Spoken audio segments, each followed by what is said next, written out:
I am Reed, I am 27, just an average dude. I've made tons of money mistakes in my 20s, and now I want to share everything I've learned to help you take control of your finances and your life. All right, man, let me tell you a story. When I was 22 years old, I was sitting in my apartment eating instant noodles, watching the World Cup on a laptop screen that was literally held together with tape. I had that thing propped up on a stack of books because the hinge broke 6 months earlier and I was too broke to fix it. Classic 22-year-old Reed right there. I watched those games and I remember thinking, man, it must be so cool to be there in person. But then I immediately told myself that was for rich people. That was for people who had their lives together. Not for a guy like me who had credit card debt, a dead-end job, and no clue what he was doing with his life. And you know what? I was half, right? It is expensive to go to a World Cup. Flights, hotels, tickets, all of that adds up quick. But here's the part I completely missed. I was so focused on the cost of going that I never stopped to think about the cost of not going. I was so busy looking at the price tag that I never saw the opportunity sitting right in front of me. Let me explain what I mean by that, because this is the whole point of this video. The World Cup is not just 22 guys kicking a ball around. If you think that you are missing the biggest wealth shift happening in our lifetime, some economists estimate that a single World Cup can boost global GDP by a significant percentage. I am not going to throw fake numbers at you because that is not what I do, but think about it. We are talking about 3 billion people watching the same event at the same time. That is nearly half the planet focused on one thing for a whole month. Now, what happens when 3 billion people watch something? They buy stuff. They buy jerseys and flags and beer and snacks and plane tickets and hotel rooms and SIM cards and charging adapters and comfortable shoes and about a million other things you would never think of until you are actually there. And behind every single one of those purchases, there is a supply chain. There are factories, shipping containers, warehouses, distributors, retailers. There are people making money at every single step of that chain. Here's where it gets interesting for people like you and me. A lot of that stuff is made in China. The LED screens you see in the stadiums, the metro trains running under the host cities, the electric buses shuttling fans around. A huge chunk of that infrastructure comes from Chinese companies. 20 years ago, we were the factory floor, we were sweating in the back making pennies, while foreign brands took the profits. Now we are the ones providing the technology, the standards, the engineering. We went from making the shoes to designing the systems. That is a massive shift, but here's the thing I want you to really hear.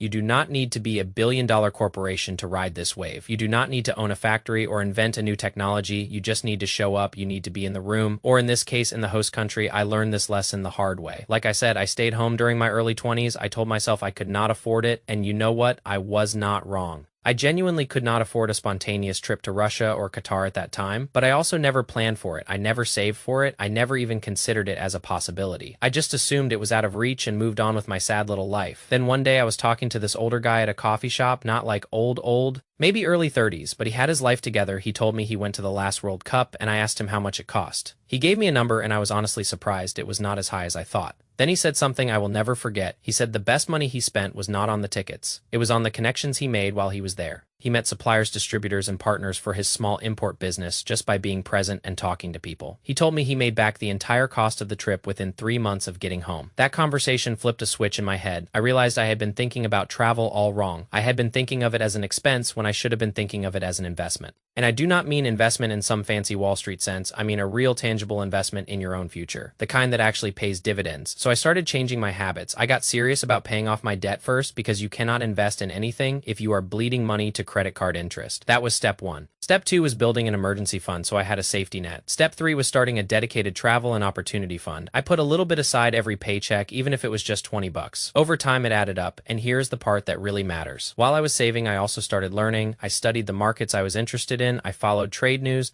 I learned about the industries that were growing in different countries. I realized that the World Cup was not just a sporting event. It was a business conference disguised as a party. Everyone who matters in certain industries is in the same city at the same time. If you have a product to sell or a service to offer or even just a good idea and a smile, there is no better place to be. But there is a catch, and it is a big one. If you cannot communicate effectively, you are wasting your time and your money. This is the wall that stops most regular people from making international moves work. You show up in a foreign country and suddenly everything is 10 times harder than you expected. The airport is chaos. The taxi driver does not understand your pronunciation. The restaurant menu is in a language you have never seen before. The person you wanted to network with speaks fast and uses industry jargon you do not recognize. I have been there, man. I remember my first real attempt at traveling internationally for business. I thought I was prepared. I had studied some basic phrases. I had a translation app on my phone. I felt pretty confident walking off that plane. And then I tried to order food, and the waiter looked at me like I had 3 heads. I tried to negotiate with a supplier, and the free translation app butchered every technical term I threw at it. By day 2, I was exhausted and embarrassed, and I had not accomplished anything useful. That is when I realized that language is the real barrier. Not distance, not money, not visas, language. If you cannot bridge that gap, you are locked out of the global economy, no matter how much you save or how hard you plan. So I started looking for better solutions. I tried language classes, but let us be real. Learning a new language to a professional level takes years. I do not have years. I need to communicate now. I tried different apps, but they all had the same problem. They work fine in a quiet room with strong Wi-Fi, but they fall apart in real-world conditions. A crowded stadium, a busy street, a factory floor with bad signal, that is where you actually need the help, and that is where most tools fail completely. Eventually, I found something that actually works, and I am not going to pretend it is some magic solution because I keep things real on this channel. But the iFlyTech AI translation earbuds are genuinely a game changer for someone like me who needs to communicate across languages without sounding like a robot. They work offline, which is huge because you are not always going to have signal. They cover 122 languages and accents, so you are not stuck when someone has a thick regional dialect. And here's the part that sold me. They have industry-specific vocabulary built in. If you're talking about finance or manufacturing or medical equipment, the earbuds recognize the terms and translate them accurately instead of guessing like a regular app would. I used them on my last trip and the difference was night and day. I could actually have real conversations instead of awkward pantomimes. I could discuss business terms without worrying about mistranslation. I could focus on building relationships instead of fighting with technology. That is what the right tool does. It removes friction so you can do the actual work. Now, I want to bring this all together because I know some of you are probably thinking this sounds nice, but I am still not ready. I get it. I was you.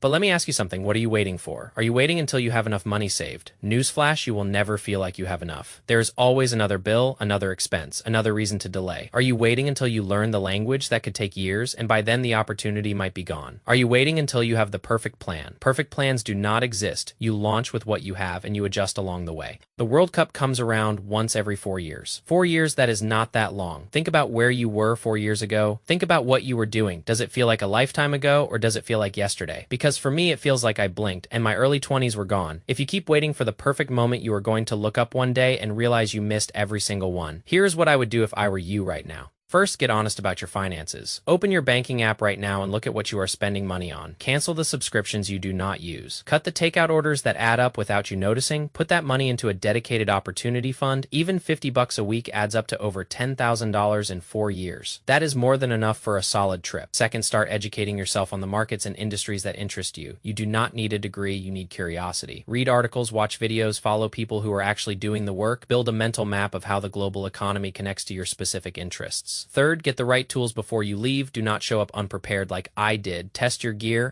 Make sure it works in the environments you will actually face. If you are going to a stadium, make sure your translation device works in a stadium. If you are visiting a factory, make sure it handles technical vocabulary. Do not leave that to chance. And fourth, just go book the flight, commit. Tell yourself you are doing this and figure out the details as you go. The world rewards people who show up. It does not reward people who sit on the couch wondering what if. I am not saying this is easy. It takes discipline to save. It takes courage to go somewhere unfamiliar. It takes humility to fumble through conversations and make mistakes. But that is how you grow. That is how you build a life that is actually interesting and fulfilling and profitable. I look back at 22-year-old Reed sitting on his broken laptop watching the World Cup alone, and I feel sorry for that guy. Not because he was broke. Being broke in your 20s is normal. I feel sorry because he had no vision. He could not see that the same event he was watching on a tiny screen was creating opportunities all over the world, opportunities he could have accessed if he had just believed it was possible and made a plan. Do not be that guy, whatever your version of the World Cup is, whether it is a global sporting event or an industry conference or a trade show or just a trip to a country where your skills are needed more than they are at home. Whatever that opportunity is for you, go after it, save for it, prepare for it, equip yourself for it, and then go. Because here's the truth. The people who win in life are not the smartest or the richest or the most talented. They are the ones who show up. They are the ones who take the shot. They are the ones who refuse to let fear and procrastination and self-doubt keep them stuck in a life they do not want. You have 4 years until the next World Cup. What are you going to do with them? Are you going to stay on the couch, or are you going to be in that stadium making moves and building something real? The choice is yours, man. I am rooting for you. Peace.